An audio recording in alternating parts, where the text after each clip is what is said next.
Let's be honest. Most people don't end up with the wrong life insurance because they're irresponsible. They end up with the wrong life insurance because nobody ever sat them down and explained it in plain language. They hear a few buzzwords, see a price, pick something, and hope it works out. Today, we're going to take the confusion out of it. We're going to make term life and whole life make sense, and by the end of this episode, you'll know how to choose what actually fits your life. Welcome back to Wiseside Life and Legacy, the show that helps you protect what matters and build what lasts. I'm Nakel Nikiema, founder of Wiseside Financial and Insurance Solutions. Each week, we talk about real-life decisions that affect your family's stability, your ability to build wealth, and your peace of mind. And today's topic is one of the biggest forks in the road when it comes to protecting your household. Because choosing the right type of life insurance isn't just a paperwork decision. It can affect how much you pay, how long you're covered, what happens to your family if something happens to you, and even how you plan for the long run. So let's get into it. Term life versus whole life, what they are, who they're for, and how to know what you actually need. When someone asks me, Nakel, what's the best life insurance? I get why they're asking. They want a simple answer. They want me to tell them, pick this one. It's the best. But the truth is, the best policy is the one that protects your family the way you need. Not the policy your coworker bought. Not the policy your employer throws in as a benefit. Not the one with the loudest commercial. The right policy depends on your responsibilities, your goals, and how long you need protection. And that's why understanding the difference between term and whole life is so important. If you don't know the difference, you're basically shopping with your eyes closed. You might still buy something, but you won't really know if it's right until life tests it. So let's start with the simplest one. Term life insurance. Term life is straightforward. It works like this. You choose a length of time, like 10 years, 20 years, maybe 30. You pay a monthly premium. And if you pass away during that term, your loved ones receive a death benefit, the payout. That's the deal. And the reason term life is so popular is because, for most people, it's the most affordable way to get a large amount of coverage. You can usually get a high death benefit for a relatively low monthly cost, especially if you're younger and healthy. That makes term life a great fit for a lot of real-life situations. If you're a young parent and your kids depend on your income, term life can replace income. If you just bought a home and you've got a big mortgage, term life can protect the house. If you have student loans or other debts that would fall on your partner, term life creates a safety net. Term exists to cover the years when your financial responsibilities are at their highest. Think about it. Most people have a season of life where money pressure is heavy. You're building your career, you're building a family, you're building assets, and at the same time you're stacking bills and obligations. That's what term life was designed for, that responsibility-heavy season. Now here's the part people often miss. Term life is temporary. It's right there in the name. It's for a term. So what happens if you outlive the term? The coverage ends. Some term policies have options to renew, and some policies have options to convert into a permanent policy. But the basic concept is the same. The original deal was protection for a set period of time. And I want to slow down here because this is where people get surprised. They'll say, wait, you mean after 20 years, it's just done? Yes, that's the concept.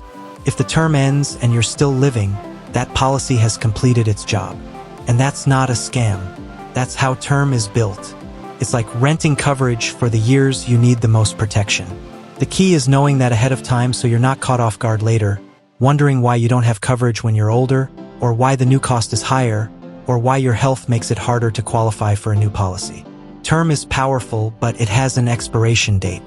Alright, now let's talk about the other side of the term versus whole conversation. Whole life insurance. Whole life is permanent coverage. That means it's designed to last your entire life, as long as you keep paying your premium. So instead of saying, I'm covered for 20 years, whole life says, I'm covered for life. And that's the first reason some people choose it. They don't want the policy to run out. They want something that stays in place whether they live to 55, 75, or 95. The second big difference is something you've probably heard about, but maybe no one explained clearly. Cash value. Whole life policies build cash value over time. And here's a simple way to think about it. Imagine your policy has two parts. One part is the insurance protection, the death benefit. The other part is a built-in savings-like component that grows gradually. That cash value can be used in different ways. Depending on the policy, you may be able to borrow against it. You can potentially use it for an emergency. You can use it for an opportunity. Some people even use it as a support tool later in life. Now, I want to be very clear. That doesn't mean it's a stock investment. It's not a get-rich plan. It's a financial tool with guarantees built into it. It's designed for stability, protection, and long-term planning. And because whole life offers lifetime coverage and builds cash value, it costs more than term. That's not a mystery either. You're paying for two things term doesn't have: coverage that doesn't expire, and a cash value feature that grows over time. So if term is big coverage for a lower cost during a set time, whole life is permanent coverage with built-in long-term value. So how do we compare them in a way that actually helps you make a decision? Let's do it in real-world terms. Term life is usually lower cost, higher coverage for the dollars you spend. Temporary, no cash value. Excellent for income replacement and protecting large responsibilities like mortgages and raising kids. Whole life is usually higher cost. Permanent, meaning it can last your lifetime. It builds cash value. It can be used as part of legacy planning. It's often used for final expenses, wealth transfer, and guaranteed long-term protection. So the right question isn't which one is better. The better question is, what job do I need life insurance to do in my life? Do you need a big shield for the next 20 years while your kids grow up and the mortgage gets paid down? Or do you need something permanent, guaranteed, that stays with you and can help you leave something behind? Or, and this is the part most people are never told clearly, do you need both? Because here's one of the biggest truths in this conversation. You don't always have to choose term or whole life. A lot of families do best with a combination. Think of it like building layers of protection. You might use term life for the years where you need high coverage, like replacing income, protecting the house, and covering major debts. And you might use whole life for the things you want covered no matter when you pass away, like final expenses, leaving a guaranteed legacy, or creating a permanent financial cushion. This is sometimes called layering. And it's one of the smartest strategies because it matches the type of protection to the type of need. Temporary needs get temporary coverage. Permanent needs get permanent coverage. When you do it that way, you're not overpaying for everything to be permanent, and you're not underprotecting yourself by making everything temporary. You're building a plan instead of buying a product. Let me bring this to life with a real story, because this is where it clicks for most people. I had a client once who came in with a very common request. He said, "I just want the cheapest policy you have." And I understood what he meant. He wanted protection, but he didn't want to feel like he was throwing money away. He wanted to be responsible, but he also had a budget. So instead of arguing with him, I asked him a different question. I said, "What do you want this policy to accomplish?" And as we talked, the real goals came out. He wanted to make sure his kids had a cushion if something happened to him. He wanted to make sure final expenses wouldn't become a burden. He wanted to leave something behind, even if he lived a long life. Now, if we only followed his first request, cheapest policy, we would have ended up with a term policy, maybe with a shorter term, and that would have checked the box for affordability. But it wouldn't have covered those long-term goals. So we built a plan that matched what he actually wanted. We added a term policy with a larger death benefit to protect his family during the years they needed the most income protection. And then we added a smaller whole life policy designed for permanent protection, final expenses, and legacy. When he saw it laid out that way, he said, "This is the first time life insurance actually makes sense." And that's the whole point of this episode. When you understand the purpose behind each type, you stop guessing. So now let's make this practical for you. If you've been listening and thinking, okay, but what do I choose? Here are some simple guideposts. You might lean toward term life if you want the most coverage for the lowest monthly cost. You have young children depending on your income. You've got a mortgage or you just bought a home. You're early or mid-career and your earning power is still growing. You have a clear window of time where you know the risk is highest and you want strong protection during that period. In other words, you're trying to protect a season. You might lean toward whole life if you want coverage that doesn't expire. You want something that creates long-term stability, not just temporary coverage. You care about leaving a guaranteed legacy. You want to build cash value that you can potentially access later. You know you want final expenses covered regardless of when you pass. In other words, you're trying to protect outcomes that will exist for life. And you might consider a combination of both if you want the affordability and high coverage of term for your big responsibilities. But you also want a permanent foundation that stays in place. You want a strategy, not a one-size-fits-all pick. Because for many people, the truth is they need different types of coverage for different goals. Now, I want to address something that trips people up. A lot of shoppers start with the wrong question. They start with, what's the cheapest?